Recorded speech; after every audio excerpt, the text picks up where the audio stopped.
This is the story of Albuquerque, a city that ranks ninth in the nation for economic growth but can't stop losing people. Albuquerque, New Mexico, thrives economically with business applications surging 150% over 5 years, yet the population has fallen every year since 2020. Sitting at the crossroads of Interstate 40 and Interstate 25, this southwest city simultaneously builds itself up while watching residents walk out the door. What's going wrong here? The numbers tell a stark story.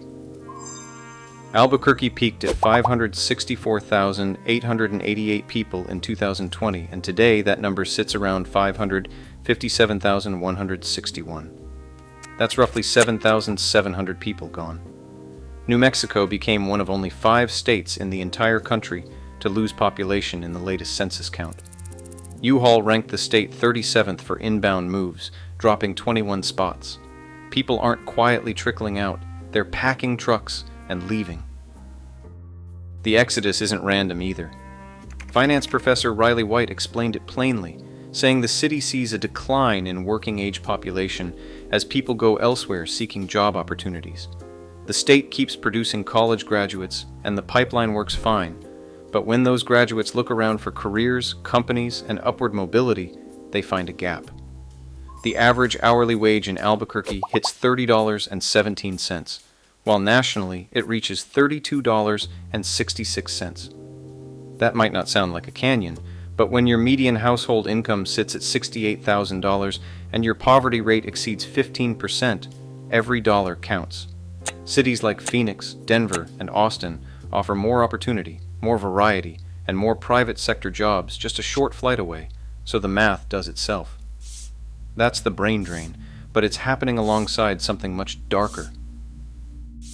Albuquerque ranks in the bottom 10% of all United States cities for violent crime. The violent crime rate hits 1,182 per 100,000 residents, making it one of the most dangerous cities in America by raw numbers. The city just completed its 4th consecutive year of 100-plus homicides, 4 years in a row. In 2024, there were 96 recorded homicides, and the year before that, 103. The murder rate works out to 18 per 100,000 residents, putting Albuquerque in a category most cities never touch. Property crime is equally staggering. The rate reaches 4,629 incidents per 100,000 people, giving you a 1 in 22 chance of becoming a victim. 1 in 22. In 2024 alone, there were 5,683 vehicle thefts, which translates to over 1,000 stolen cars per 100,000 residents. Between 2016 and 2018, Albuquerque ranked worst in the entire nation for auto theft, dead last. These numbers do not exist without a cause, and that cause has a name: fentanyl. Local DEA officials identified illicit fentanyl as the top drug threat in Albuquerque, with Mexican cartels using the city's position on major interstate corridors as a distribution hub. More than 60% of people experiencing homelessness in Bernalillo County report polysubstance use. They are 10 times more likely to die from an opioid overdose than the general population. Fentanyl appears in over 70% of overdose deaths among the unhoused. The jail data is even more chilling. Drug screenings on over 5,300 inmates at the Santa Fe County Detention Facility showed 88% tested positive for at least one substance. Of those, 52% tested positive for fentanyl specifically. This is not a side issue. It is the engine driving homelessness, property crime, and the violence that pushes families out. Through April of 2024, there were 298 juvenile cases opened, and 53% involved a firearm. Kids with guns in a city hemorrhaging its future. What has anyone actually done about it? Here's where it gets messy. Governor Michelle Lujan Grisham dropped a bombshell when she admitted the city had 1,000 fewer police officers in Albuquerque than New Mexico did a decade ago. After the Department of Justice found that the Albuquerque Police Department engaged in unconstitutional policing in 2014, the department entered a consent decree that is still ongoing.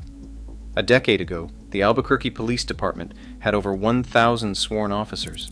By 2016, that number had cratered to 833. By mid-2024, they had clawed back to 856. Today, they are at 879 and on pace to possibly break 1,000 by the end of 2025. But for years, this city tried fighting a rising crime wave with a shrinking police force. That's not strategy, that's a slow-motion disaster. In April 2025, the governor declared an emergency and deployed 60 to 70 National Guard members to support APD. The idea was simple. Let the Guard handle administrative and support duties so officers could get back on the streets.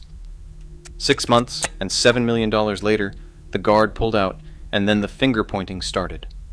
The governor's office said the mission did not achieve a sustained decrease in crime, blaming lax engagement by local partners and a criminal justice system that allows serious offenders back on the streets within days or even hours.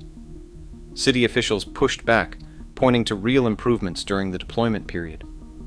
The ACLU went further, warning that military collaboration with local police often leads to increased civil rights violations, racial profiling, and the criminalization of vulnerable populations.